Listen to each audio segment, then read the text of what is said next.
Tonight's program, Thimble 1901, a vision of Linden Hills with Peter Sussman, Laura Krentz, and Jen Hennefield. Tonight we're going to hear reflections by Thimble member Martha Schoonmaker and her imagined Linden Hills community. Let me introduce you to our participants, Laura and Peter. I will let Peter introduce Jen, one of our long-time History Club members, afterwards. Laura Krentz, for those of you who don't know her, let me tell you a little bit about her.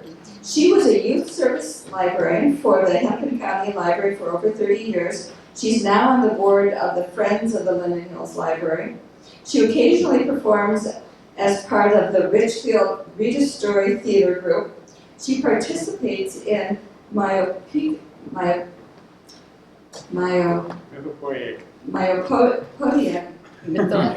Society and is a judge for their Fantasy Award also.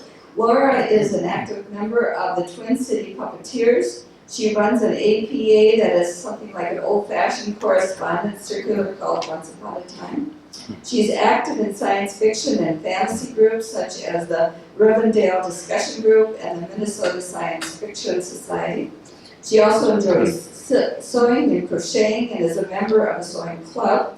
Her experiences might not be too different from the Thimblebees in Martha's time.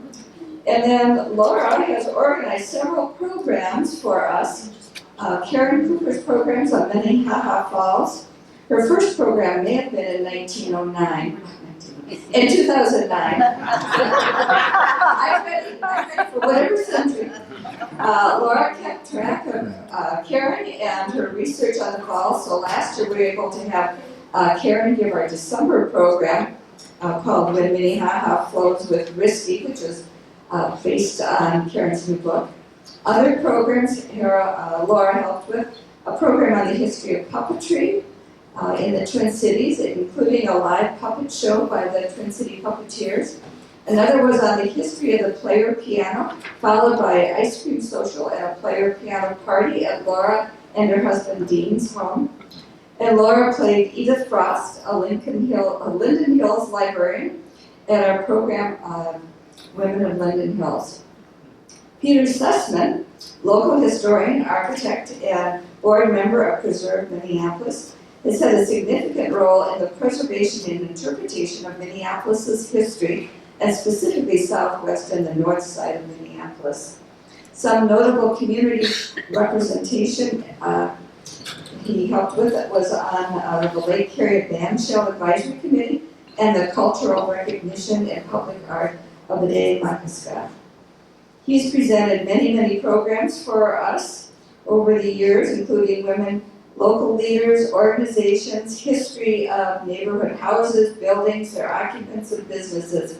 He's known for thorough research, careful deliberation, and interpretation, openness to listen and share with others, impressive recall of facts and dates. It's my pleasure to turn it over to Peter.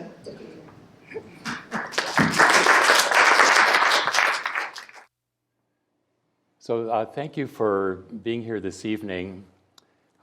This is going to be a little bit more complicated than some of our other programs because we're going to time travel back to 1901. And the key is that I'm here today, but our presenters who will be joining us are dressed up as though they are here for the April 1901 program. I want to start by mentioning what's remarkable about the presentation is how stories come down to us. This manuscript I found years ago at the Hennepin History Museum.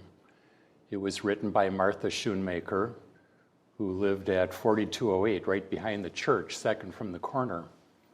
And it's her presentation from April of 1901, and it's her handwritten 30-page manuscript. We haven't quite tracked down how it came into the collection of the Hennepin History Museum. There was a Mrs. John Hessler who was the donor. But this is so rare to have a document like this available that describes firsthand the writings of somebody who lived in the community.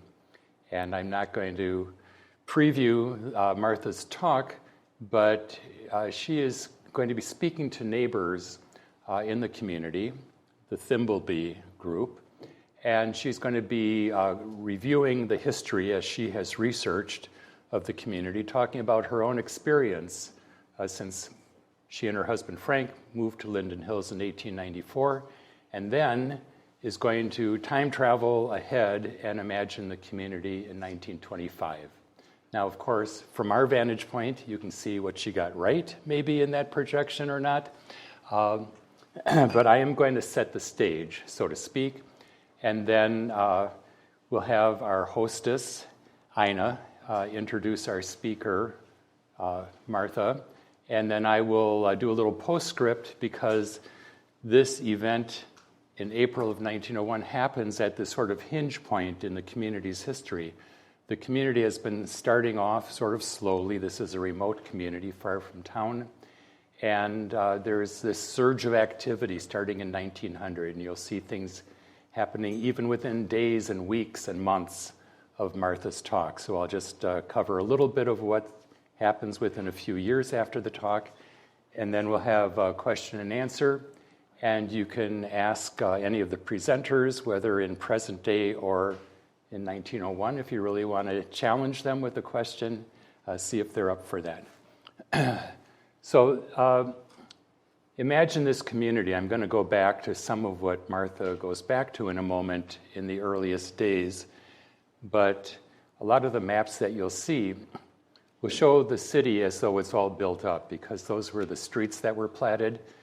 Those streets weren't necessarily in place. They were imaginary, but this map that you see shows the community pretty close to the date of Martha's talk to the group in 1901, and we'll come back to this in a minute.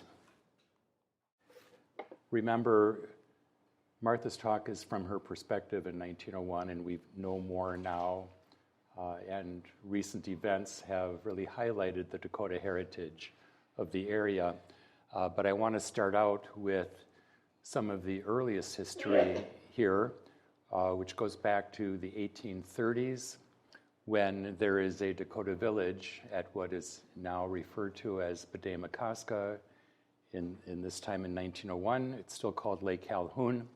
And the Indian agent Lawrence Tolliver at Fort Snelling draws this map describing the fort location, St. Anthony Falls, the roads between, and the lakes. And a blow up here at Lake Harriet, right about where we're standing, maybe a little bit to the south, is this diagrammatic groupings of a mission school and some small homes and fields at Lake Harriet. Martha refers to some of the earliest landowners because in the early 1850s, the land is opened up by the U.S. government to claims, and three of the most prominent in the area are Colonel William S. King, who owns the Lindale Farm, which encompasses from Lake Street at the north shore of Lake Calhoun all the way out to Lindale, down to almost 50th in some places, back to most of the shoreline of Lake Harriet, including at the west side, much of what is now Linden Hills. Upper left-hand corner there, that is a diagram of Jonathan Grimes' new house, which is on the National Register of Historic Places just west of France Avenue on 44th Street. And Jonathan Grimes had a business called Lake Calhoun Nursery. He was a horticulturalist, very noted, and his family owned about 600 acres from Edina Mills over by Minnehaha Creek at 50th, all the way to Beard Avenue. Those of you who know where Turtle Bread is, if you're at Turtle Bread and you look west on Beard Avenue, that is the Grimes holding, and to the towards Lake Harriet was Colonel King's Lindale Farm. Lower left-hand corner, that was the Reeve home originally built by the Thornton family, and Martha will refer to that as well. This is the southwest shore of the Lake Harriet. Anybody who's part of this community or lives anywhere nearby here is familiar with the Minneapolis park system. It didn't happen by itself. The residents of Minneapolis had to approve the park board. Originally in 1883, they hired a landscape architect, H.W.S. Cleveland, who proposed a park system for the city of Minneapolis, which connected some of the features which he saw, the Mississippi River Gorge and the city lakes, Lake Calhoun. Actually, he was not going to encircle. He was going to take a parkway along the west side of the lake for that beautiful view. It didn't actually cover the east shore of the lake. And then all the way around Lake Harriet. Upper left-hand corner is a little detail that starts to hint at something that's transitioning during the 1880s because the first division of what's called Remington Park was going to have all these curvilineal streets among these hills, all of which were named after various flowers and plants. That never really took off for various reasons, but you see a little dashed line around the back, and at three sides of Lake Harriet, there were lower and upper drives. At the south side, what's now the main parkway, was the upper drive.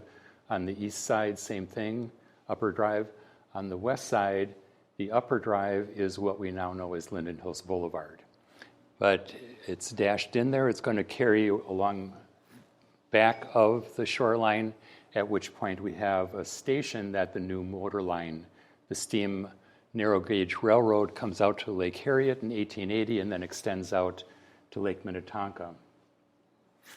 1884, the owner at that moment, Louis Menage, decides that what Lake Harriet really needs is a hotel. And he builds this building, the Bellevue House, in 1884. And it's just up from Lake Harriet Station. You start to see now this is taking more of a real plan here as far as where this Park Boulevard is going to go up above on the hill. Unfortunately, within a few weeks after he builds the hotel, he loses control of the entire area, and it's under litigation for years.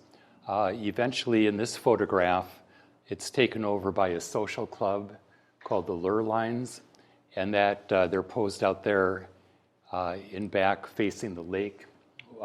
They're probably pausing from their tennis games because they had electric lights in 1894 because the streetcar had come out here, the electric streetcar, so they had all the lights. I'm sure most of you have seen photographs of the pavilion that existed in Martha's time that she saw when she came here in 1894. This was built in 1891, designed by Harry Wild Jones, and this is the pavilion that she is living with and describing in 1901. So going back, I'm going to try this with my little pointer. So Martha's going to be describing three communities. You saw the title was the ladies' club Thimble of Linden Hills and Cottage City. So Cottage City is running from the south shore of Lake Calhoun to 40th Street. So these homes, don't take this too literally because this is more or less where the homes were. It doesn't show every one that was platted as Cottage City, platted by Louis Menage. And then you've got the holdings of what was Lindale Farm, Colonel King's holdings, and that starts at 40th Street on the north and runs all the way past what we know as Beard's Plaisance, down to 47th Street and up along the shore. So that is Linden Hills. She also makes reference to a third community, which is down here between 48th and 49th over to 50th, which is Steele's Lake Harriet Park. So you really get points if you know what that was, but there was a developer who in 1887 started to market a community there. Never took off very much, but there were 6 or 8 homes that were built there, several of which still exist. So these are the communities cumulatively which form the area that the Thimble draws its membership from. For those of you who are familiar with that area west of Turtlebread on Beard, there are homes there, and that was the Grimes planned community of Waveland. For some reason, Martha, I don't know if it was something personal or just an oversight, but she doesn't mention Waveland Park as being part of the community, which it very much was.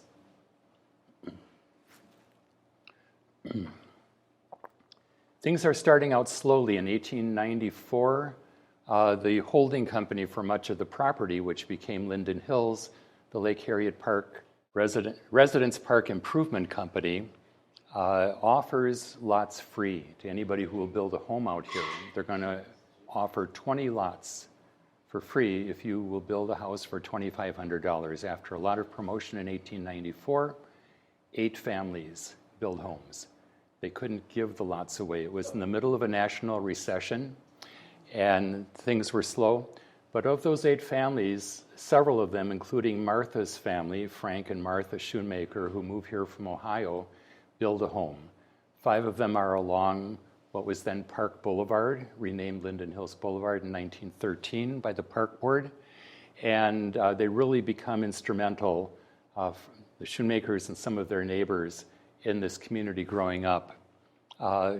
What happens on lower left there, of course, if you have these families that are being drawn to this neighborhood, you need a school. So this is the revived Lake Harriet School, which has been renting the rooms that were in that Bellevue Hotel, the Lurline Club, and that's the school children of Lake Harriet School in front of the old clubhouse. By 1898, just 3 years before Martha's talk, the school moves to its own site finally at 42nd and Sheridan, right across the street from St. John's Church. And this is the initial building, a wood frame school building built in 1898. So this is Martha's world. This is the world of the people attending the talk. And this wasn't the only event that the Thimble Bee held. This is one of the events on the social page in the local newspapers, the Minneapolis Tribune and the Minneapolis Journal. This one was a very ambitious event. It attracted altogether 100 people. The ladies start out with the program, and then they're joined in the evening by the men. And they have their wonderful dinner on the grounds of Mr. Eschman, who later became the operator of the Lake Harriet Pavilion years later.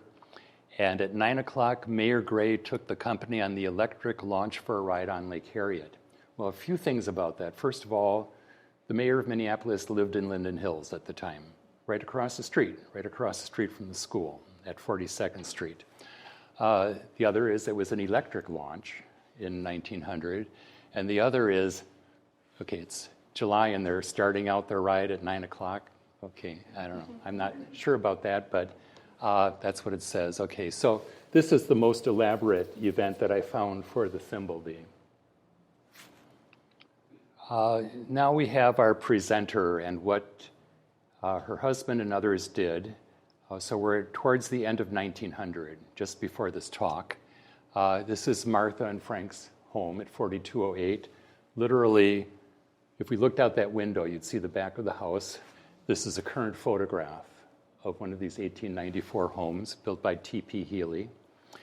And Frank and his neighbor built this little waiting station. And you may recognize that because a replica was rebuilt years later by the Minnesota Streetcar Museum and is currently down there at 42nd and Queen. This is a 1901 photograph of the same building. So the Schoonmaker and Blair families were some of these early families that came in and were very much involved in the community.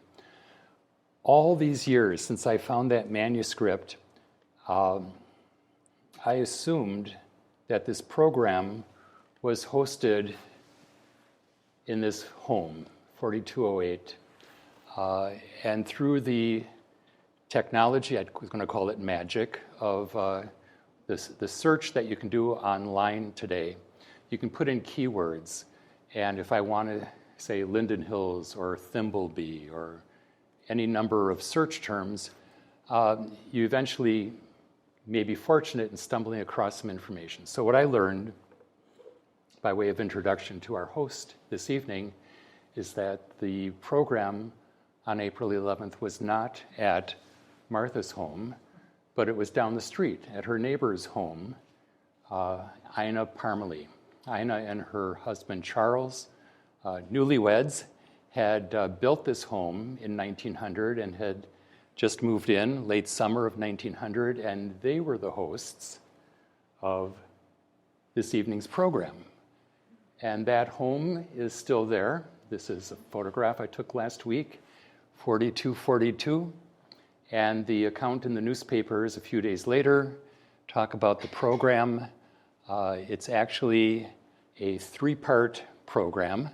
The first is a very instructive talk on Fort Sumter, Charleston, and its people, given by Mrs. William M. Bristol. Now, if you look back at newspapers, very rarely does it actually give a woman's first name.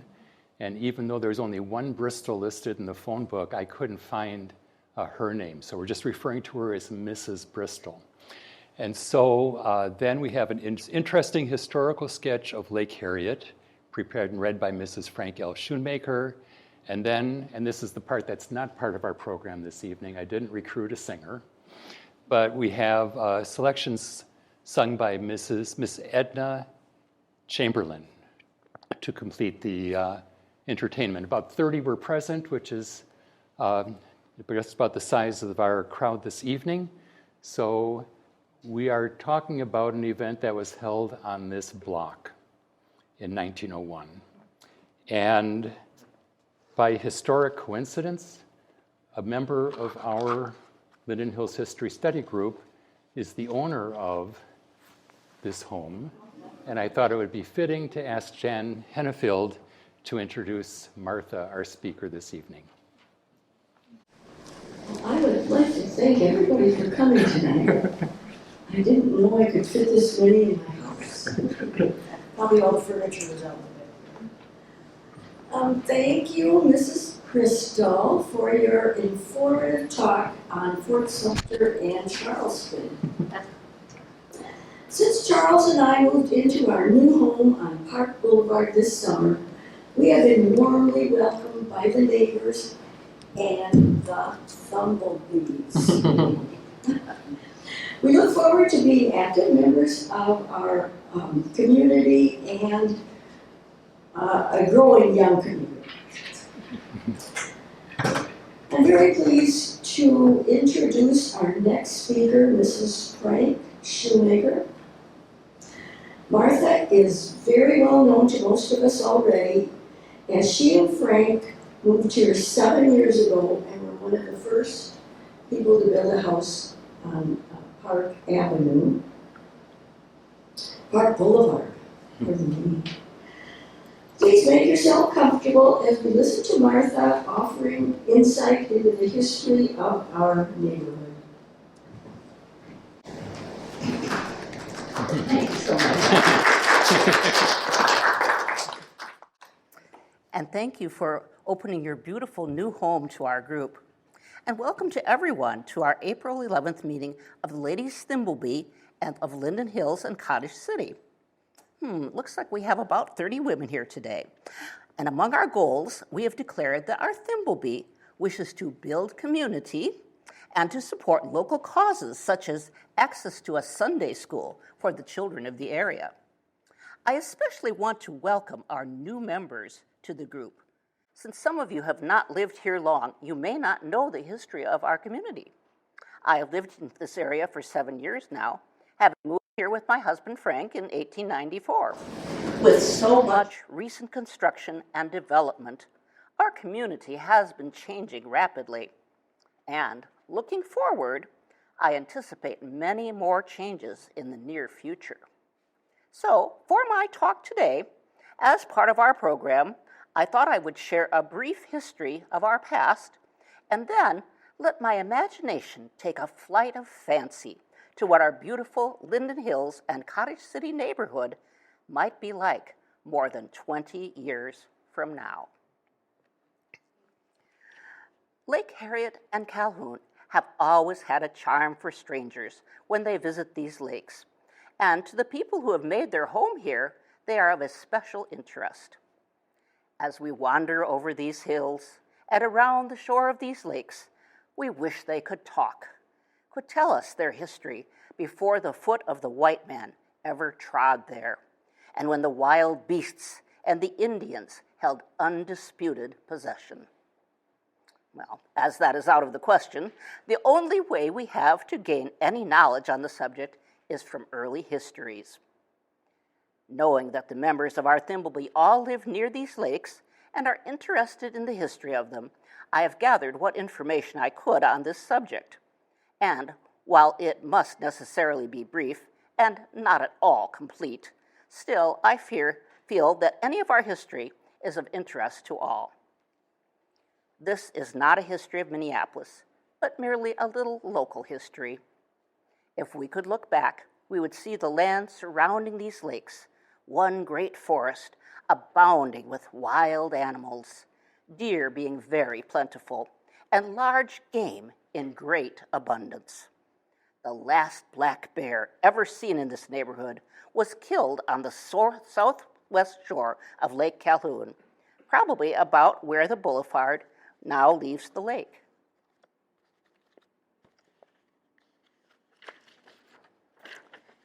The Dakota Indians had selected for their home the land which lay between the two lakes, and what is now Lakewood Cemetery was the home of their chief, and their burying ground was a little to the north, probably about where the new greenhouse now stands on 36th Street. The Indians called the larger lake the Inland Lake, and the smaller one was known as the Other Lake. Later, one of these lakes was named in honor of John C. Calhoun, and the other, Harriet, in honor of the wife of Colonel Leavenworth, who was the first commander at Fort Snelling. The first white men to settle in this neighborhood were Gideon H. and Samuel W. Pond. They came in June 1834 as missionaries to the Indians, and for that reason built their home near the Indian village. Their first shelter was a dried bark shanty, and when completed, the bark was claimed by a squaw, but she allowed them to use it until they could build a log house, which they did, getting the material from large trees in the neighborhood, and the roof was made from tamarack trees, which they got from the swamps across Lake Calhoun. They selected as a place for their home the high bluff overlooking the lake between what is now 34th and 36th Streets, on the site of where the old hotel was built, which burned to the ground in 1885. The log cabin was the home of the first white citizen in Hennepin County. It was the first schoolroom and the first house of divine worship. The Pond brothers found the Dakota Indians here in constant warfare with other tribes, especially the Ojibways. To relate the trials and sufferings of those days would make a complete history in itself. In the spring of 1835, Reverend J.D. Stevens arrived here, being sent as a missionary from the American Board. Mr. Stevens selected as a site for his home the northwest shore of Lake Harriet, it being a beautiful spot and near the Indian village. The exact spot was about midway between 42nd Street and the Pavilion, and back a little from the shore of the lake. 2 buildings were erected, one for a schoolhouse, and in the month of July, Mr. Stevens brought his family to their new home. Miss Cornelia Stevens taught school for the Indian children, and later a boarding school was started for the benefit of the children of the fur traders. Life was not all warfare in those days. There were some adventures and some romance. Gideon Pond broke through the ice while crossing Harriet and had a narrow escape from death. And a sister of Mrs. Stevens came to live with her and to help teach in the school. And she fell in love with one of the Pond brothers. So the old story was told for the first time as they wandered among the trees on the shore of Lake Harriet during the summer of 1838. The Indians were always ready for war, and in the year 1839, one of the Dakotas went out to shoot wild pigeon. He went by a path on the east side of Harriet to a small grove southeast of the lake and was shot by the Ojibways who were hiding there. That was a signal for a battle between the tribes, which was fought on the east shore of Harriet, and Redbird, the Indian chief, was killed at that time. The war extended to all the neighboring tribes, and the Dakotas, being afraid to stay here longer, hurriedly left this part of the country to return no more. The Ponds remained until 1840. The government came in possession of this land, and claims were taken by John S. Warren, William Dickey, Eli Pettyjohn, L.N. Parker, Henry Angel, and Henry Heap. They took up land around these lakes, which is now known as the different Remington divisions. Charles Morceau's claim was the old chieftain's home, which is now Lakewood Cemetery. In later years, the land which we know as Linden Hills was owned by Colonel King. A fine house was built at the south of Lake Harriet and occupied by a family named Thornton, which was later the home of Colonel Reeve. It still overlooks the lake, and its old-time beauty is not diminished in the least by its new neighbors. During the Civil War, the Indians surrounding this country again became warlike, and many of the settlers from this neighborhood went to Fort Snelling for protection. The laying of the streets and sidewalks, at least the place for them, through Linden Hills is a very recent date, but anyone who cares to know where the old road went through can trace it from Calhoun to a point directly back of our new schoolhouse, and an opening through the trees will show where it continued on toward Edina Hills, and from the corner of 42nd Street, looking toward Mr. Hoyt's, will tell where the old road branched for Harriet. When Colonel King bought this land, he maintained that this road was not a public highway and tried to close the right-of-way. What was the old cranberry marsh in those days is now used as a dump hole for the present pavilion, which replaced the first, having burned many years ago. Before our modern streetcars came out here, an old dummy engine ran back and forth and continued on out to Minnetonka. Houses were built very slowly out here, as this land was all in litigation for years. The first boom in this direction was through the efforts of Mr. Menage, and the houses he built are familiar to all, nearly all of Steel Park being among them. After a few years of inactivity, the Lake Harriet Residence and Improvement Company got control of the land, and the history of our growth from that time until now is familiar to all. We will now take a look into the future and look at Cottage City, Linden Hills, and Steel Park as it will be years from now.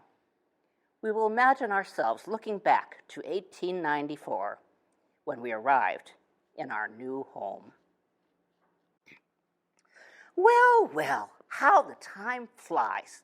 Here it is, 1925. It does not seem possible that it is over 30 years since we settled here and built a home, and what great changes in so few years. As I look back to the years 1894 and 1895, the only thing that is just the same is the Minnesota air. It always was and always will be a little better than any place else. I was sitting on my veranda one beautiful June day in 1925 with a charming friend from the East who was making her first visit to Minnesota. "What a delightful place to live," my friend remarked. Thereupon, I asked her if she would like to look around our city a little, and our own neighborhood in particular. She said she would be delighted, so we ordered our automobile. Automobiles are very common now, more common than bicycles were in 1901. It is a very poor family now that has not an automobile. And what light, graceful vehicles compared with the clumsy old machines that were first brought out. We commenced our trip by going around Lake Calhoun. It is a most beautiful drive, with the tall willows waving over our heads and the beautiful homes that are built around the shoreline. "What is that odd-looking building among all those fine homes?" my friend inquired. "That," I said, "is the old Minnetonka Club, and when it was built, it was the only building of any consequence on that side of the lake." We continued our drive, coming back through the beautiful Interlochen Park.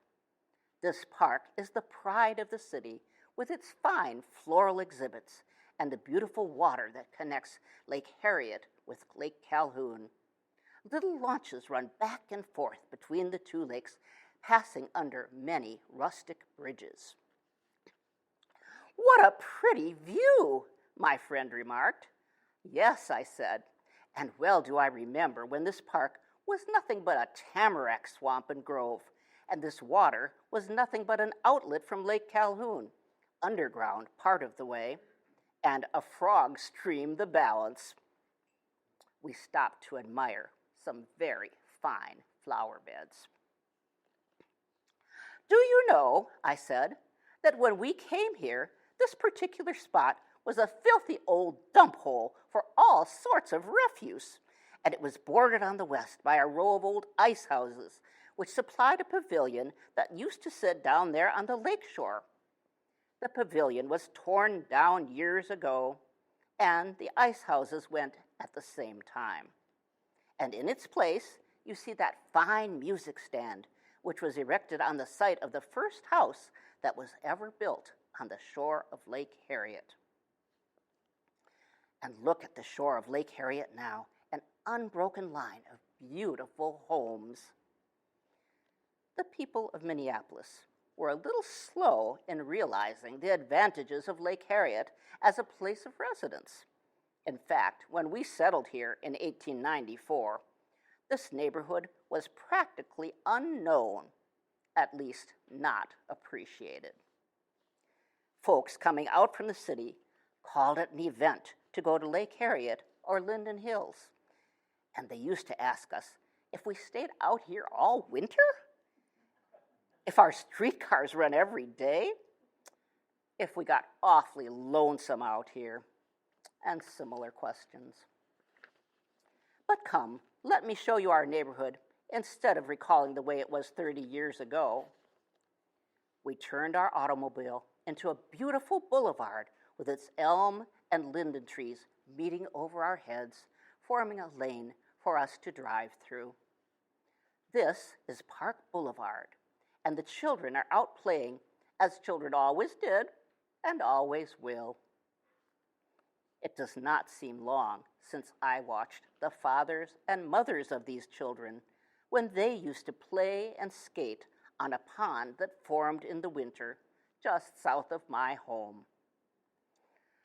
What changes have taken place since then? The first year we lived here, we had no grocery or meat market and no school. It was an event for us when a new schoolhouse was built.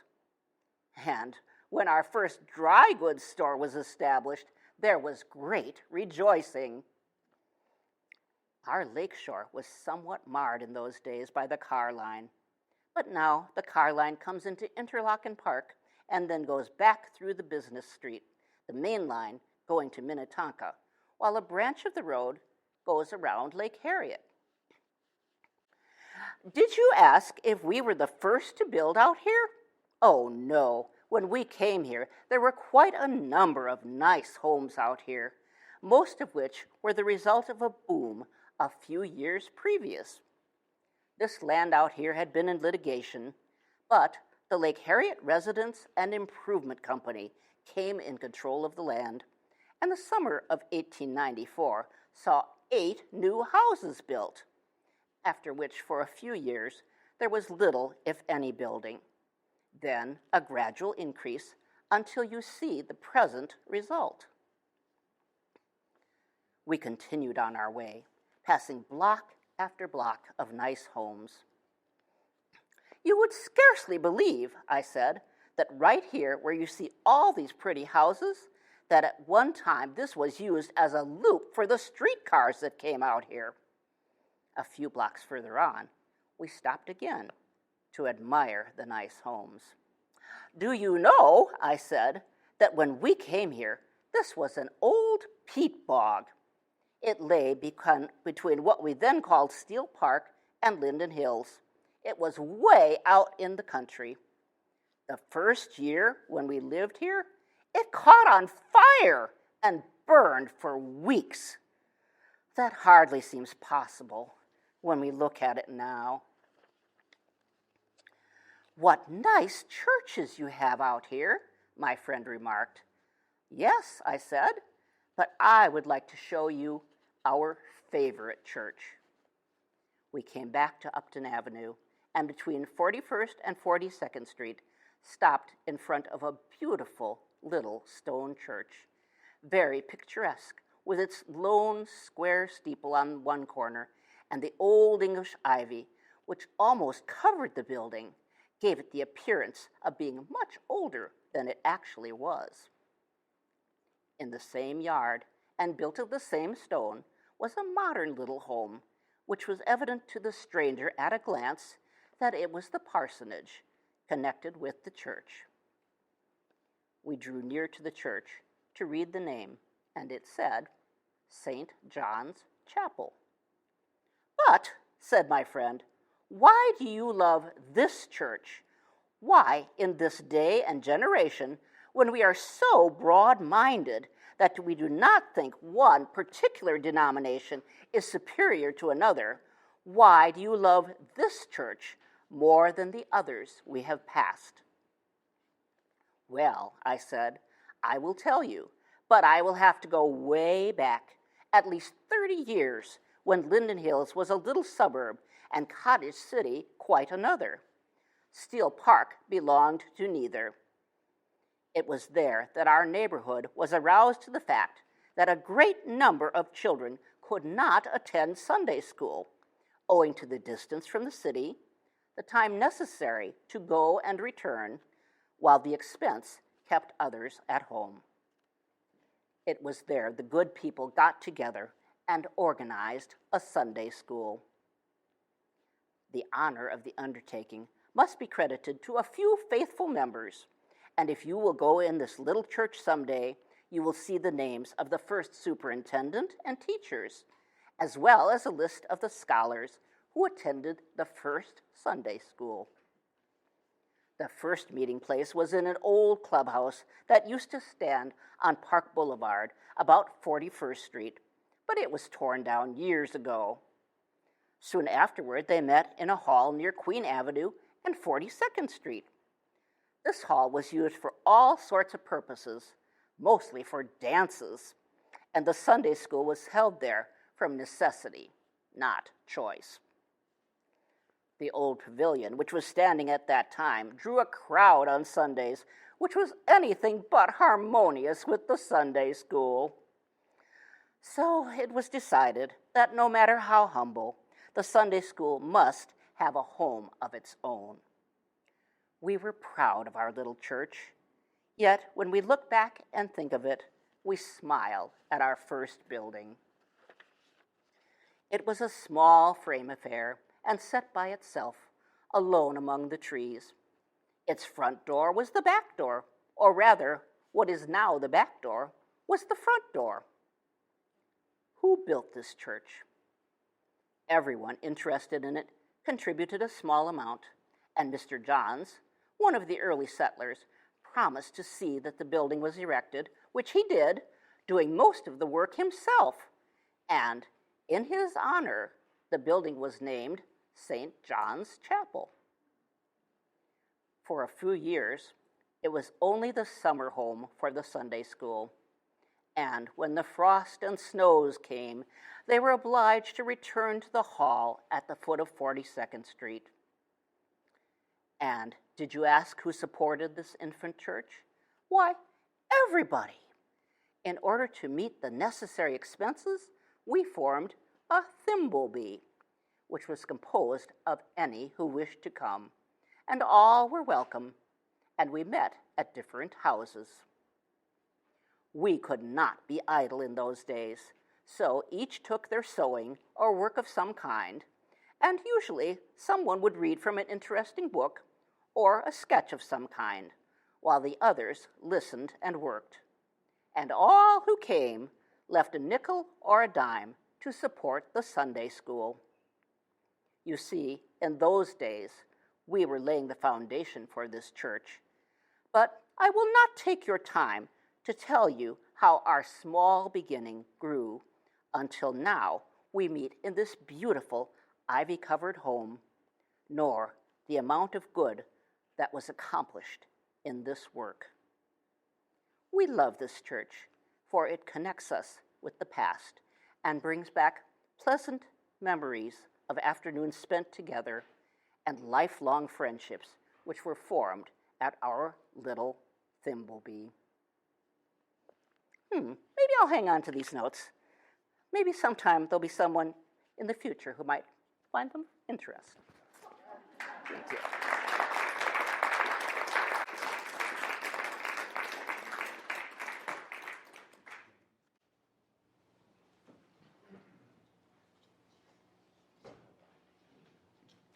Well,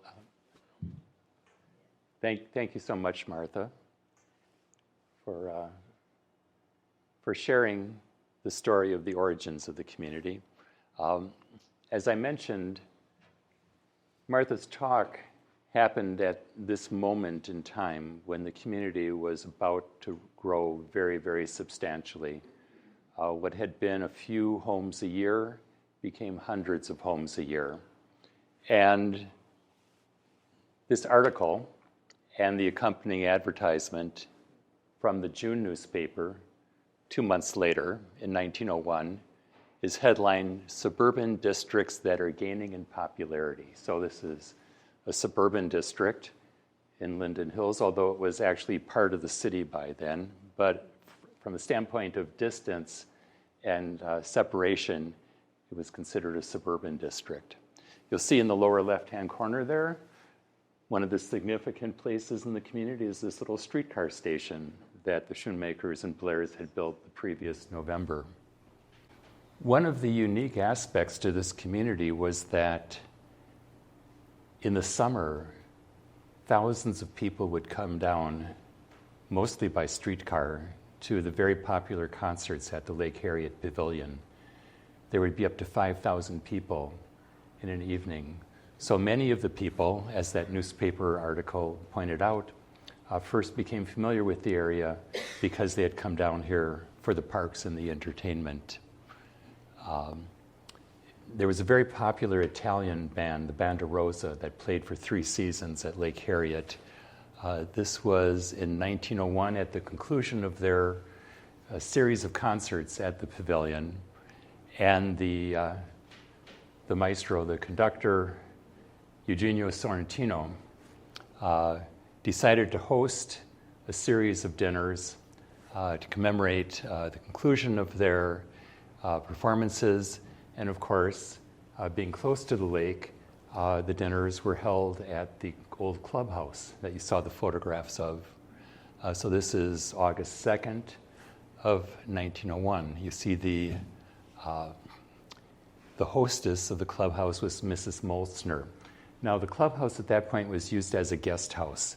And the week of Martha's talk, earlier in the spring, included advertisements for boarders because The clubhouse had been refreshed, new wallpaper, everything was fixed up, and they were looking for boarders for the season. In November, just a few months after, there was a fire. The clubhouse did burn down. It was in November of 1901. No injuries, but that building, which had been built as the Lake Hotel in 1884 and served for several years as a Lake Harriet school and early Sunday school classrooms, burned down and was no longer part of the community by the end of 1901. Now, Martha had, you might have noticed a few things, even if you're just generally familiar with the area, that didn't quite play out as she described. One of which is St. John's Church was not built on Upton between 41st and 42nd. It was built here at the corner of 42nd and Sheridan. The photograph in the upper left-hand corner is from about 1908. The initial buildings on this site were very modest to be replaced by this beautiful church. The first church built was at 42nd and Upton, which is the Congregational Church. This initial building was opened in 1903. So the churches really had their origins in the Sunday schools in the area and then grew through the support of the sort of mother church affiliations to the several churches that were built in the community. The pavilion that Martha knew so well, that had the incompatible activities to the Sunday school nearby, burned also in February of 1903, before the concert season that year. And by that time, there were enough residents in Linden Hills that they were staunchly opposed to rebuilding a pavilion. These were privately owned pavilions. The park board had little control over the entertainment and the other activities that went around on the grounds or on the pavilion. And it wasn't until 1904 where there was a compromise reached, and this publicly owned pavilion designed by Harry Wild Jones was built, and that survived until 1925, the same year that Martha has imagined in the future. The dry goods store is going to be down at the Loop at 43rd and Upton, but it's not exactly a modern community yet because the rains gathered at the foot of 43rd and Upton and formed what was called Weber's Lake. This is H.W. Weber, his grocery store, built in 1903, and the neighborhood children loved that because they could bring their boat down, and seasonally. And that's one of the things that eventually caused the neighborhood to get organized, because they thought it would be better to have drainage in the area. But the first neighborhood organization actually started within almost a year, just over a year after Martha's talk in 1902, and that was called the Linden Hills Improvement Association. There were things that were of interest as needs of the community, things like sidewalks and electric lights.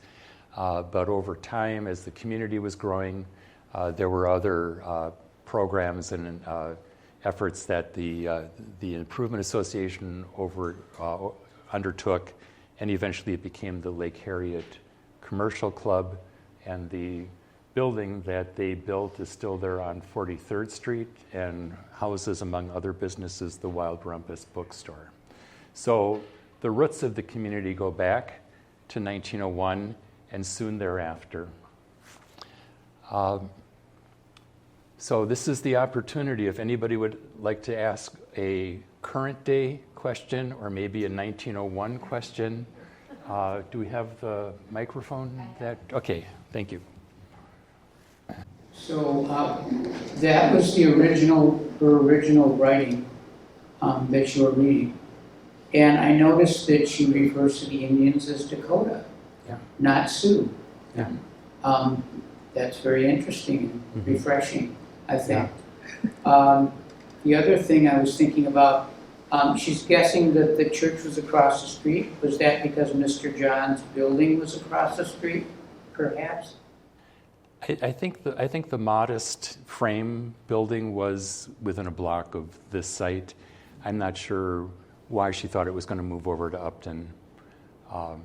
But she did. It's interesting when you go through word by word some of the things that she's familiar with, like calling Lake Calhoun the inland lake and Lake Harriet the other lake, which are both Dakota terms in Dakota language. So there were, besides what you point out in referring to the Dakota and Ojibwe, some interesting things, not all of which were accurate along the way, but we've chosen, in looking at this handwritten manuscript that survives, to make, I think, only 2 changes, one of which was Martha was, I'm sure, a very interesting person. She wasn't so good at math always. And how many years is it? Was it from 1894 or 1901? And is it 25 years or 30 years? So we just simplified the math a little bit. And then the other was a reference to the pavilions, and not knowing what she was aware of, having arrived in 1894. It wasn't clear in how she described the history of what went before this 1891 pavilion. So this is the pavilion that she knew coming into the community. But otherwise, it's literally word for word, except for the little piece at the very end where she decides to leave the notes for posterity.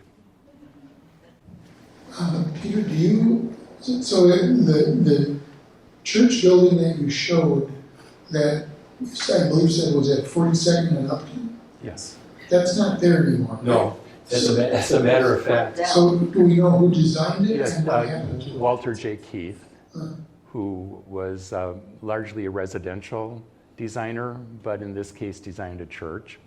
And then by 1907, there was the larger church built directly to the west, away from the corner. I'm sorry, the 1907 church was built at the corner, and then this frame church was eventually in the 1960s torn down for an addition to the church. And unfortunately, with the closure of the Congregational Church and the merger with the church in Morningside, the church that has been there since 1907 and on that property since 1903 will be torn down and a development built on that site. So, is it gone already? See, I drove right by and I didn't notice. Okay, but you remember, you've been here that long to remember that church. And I remember this frame church before it was torn down in 1968 because it was on the next block from Lake Harriet School, which I walked to for 7 years as a kid. Thanks. Our daughter bought a home on Washburn, 4600 block, and so now she's been driving around Linden Hills, and she asked us a question today, and I said I'd give the answer. She's noticed that the age of houses and blocks vary greatly from maybe 1910 to 1950 to 1960, sort of spotty around Linden Hills. What's the story there? Mm-hmm. So it's a combination of factors. You could say in the big picture there were different owners of the large blocks of property, but in general, any of them would have been happy to sell a lot to be built on. Where did the streetcar line run? It extended to 43rd and Upton in 1900 and then out to Lake Minnetonka down 44th Street in 1905 and down Xerxes to 50th Street, in the teens. So you had accessibility as one factor. The other very important and probably the primary factor was how well suited was it for building.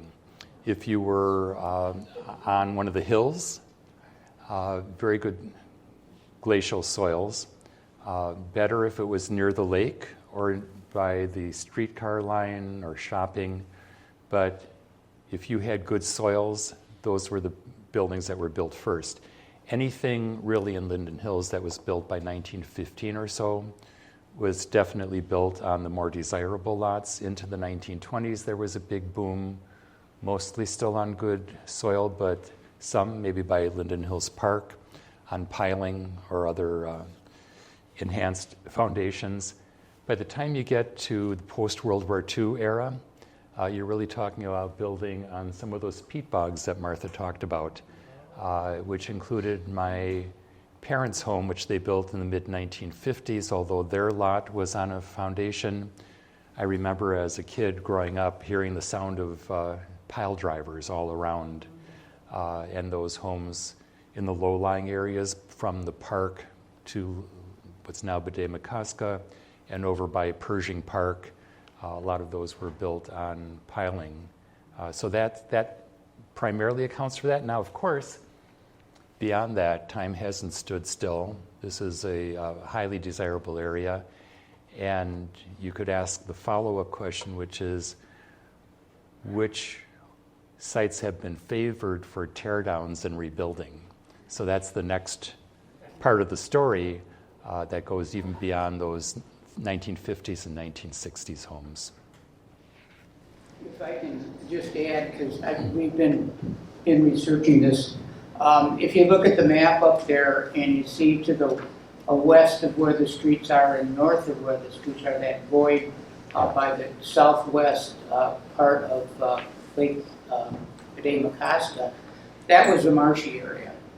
So that's where you see the real variation in the houses, because some of it is higher ground, like Peter said, than others are, and so it was until after World War II, that's when it really started to completely fill in. But that was it was all the way to Linden Hills Park had to be filled to be built. So, thank you.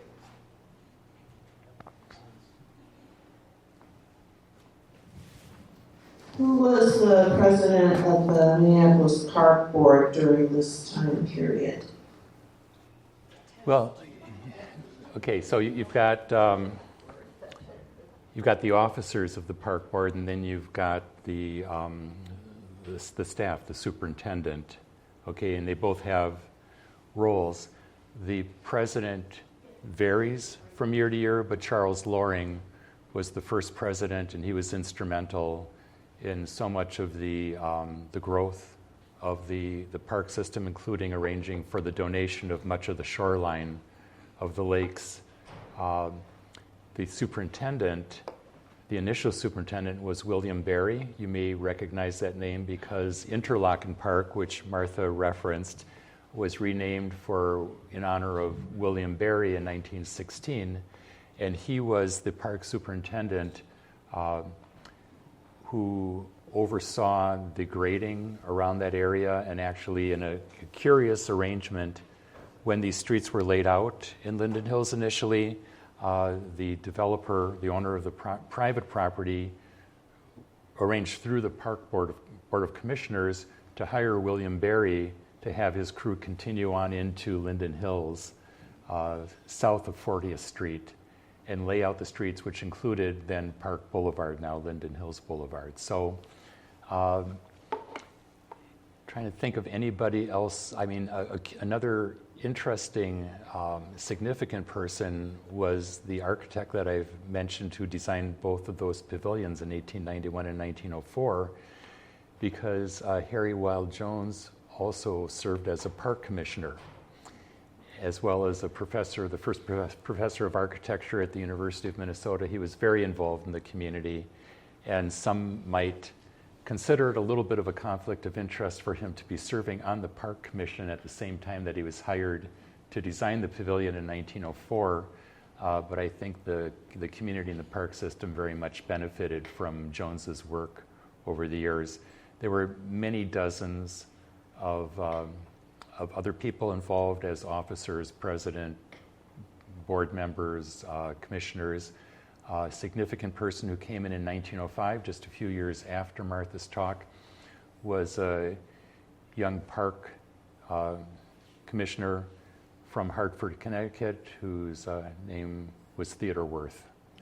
And he served as park commissioner for 30 years. Beyond that, superintendent, thank you.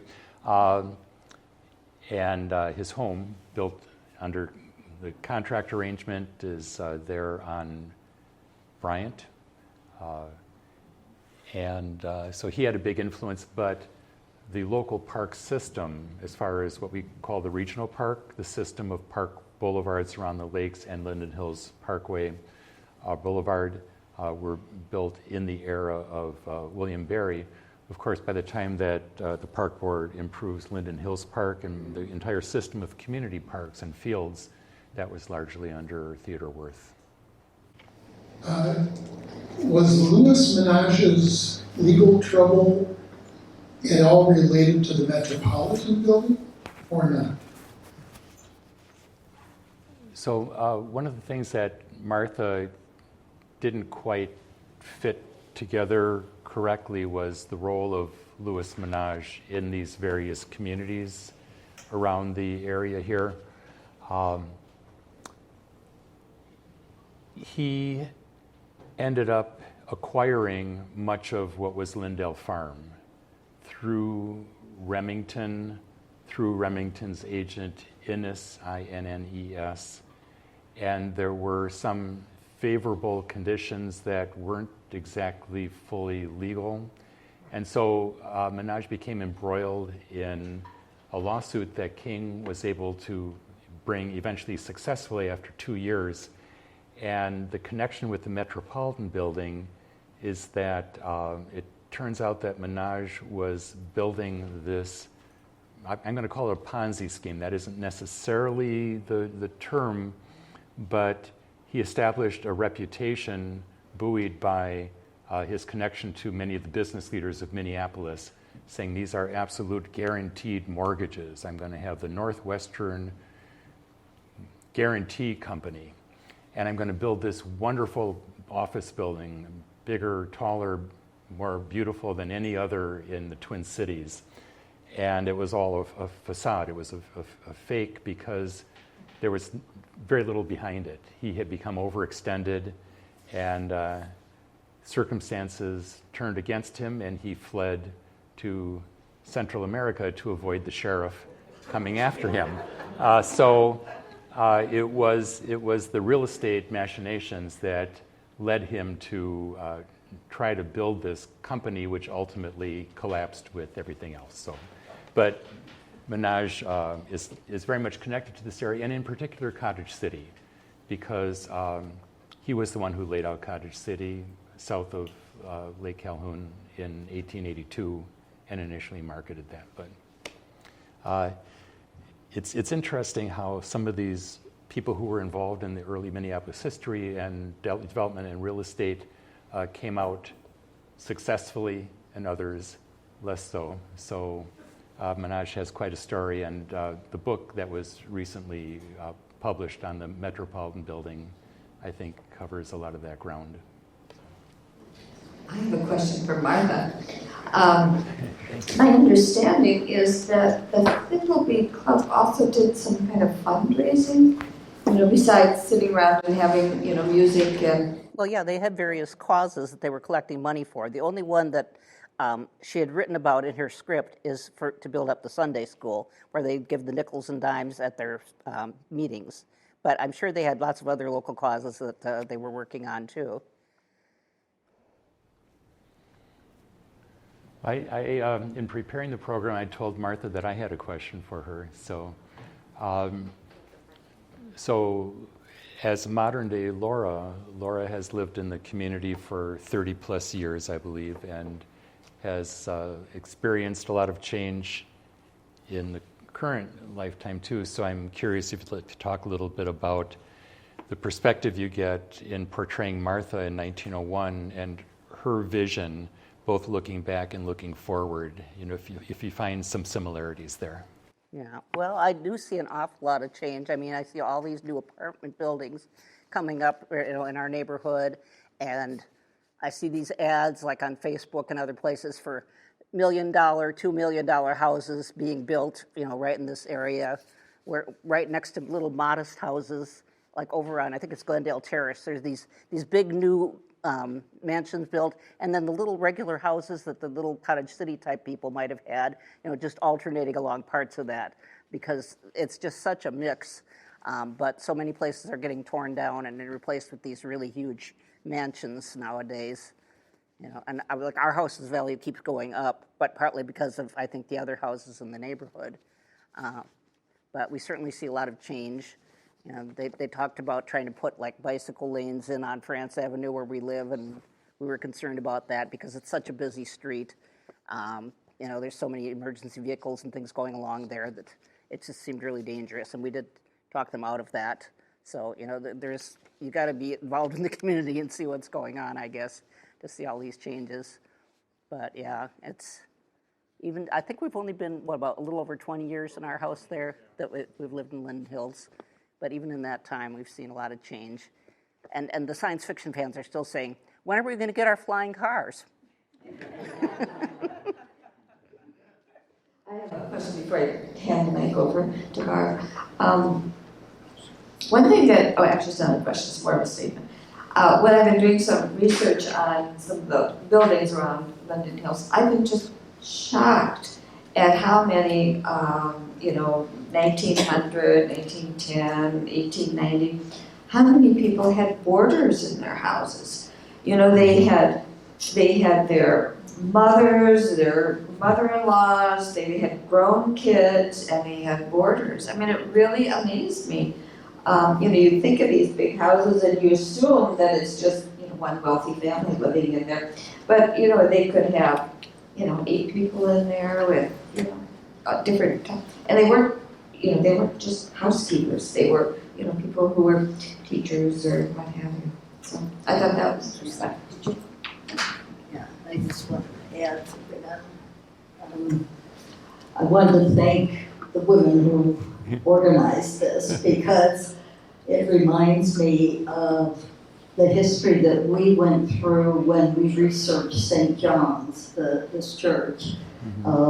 Because that picture that you showed was the original building from 1903, was when that was constructed.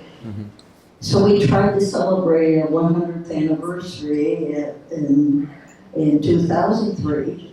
And then we found, that church was torn down. So we really should celebrate this building, not this part, but the original church, which was in 1915. And there was in the history so much about the women's groups who kept raising money for the Sunday school, for the organ in the church, for whatever was needed in terms of the neighborhood. And,